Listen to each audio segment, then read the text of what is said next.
Most people wanaogopa kuagiza magari na sababu ni hii hapa. Unaweza kutuma pesa kwa dealer na usipate gari uliotarajia katika ubora fulani, lakini pia unaweza kutuma pesa na ukachelewa kupata hiyo gari, au unaweza kutuma pesa na gari usipate kabisa.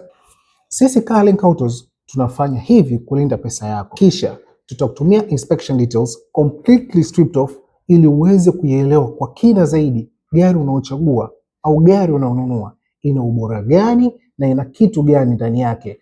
Kabla hujalipia, tutakutumia invoice na contract ambayo itakuwa inakulinda wewe mteja kama ni proof of payment kwenye kampuni yetu ya Carlink Autos Limited. Hatuishii hapo tu, bali tutakupa details zote kuanzia gari inatoka Japan, shipping booking, mpaka tarehe ya kuondoka Japan na estimated time of arrival hapa Tanzania. Kwa kipindi chote tunakuwa available kwenye WhatsApp namba zetu, kwenye Instagram page yetu, kwenye normal calls au normal text. Muda wote unaweza ukatafuta. Kazi yetu ni kuhakikisha hela yako iko sehemu salama na unapata kitu sahihi, kile unachokitarajia, mpaka pale gari kukufikia mkononi. We'll hand over the car to you bila shaka, bila tatizo lolote. Karibuni sana Carlink Autos, the best platform in here.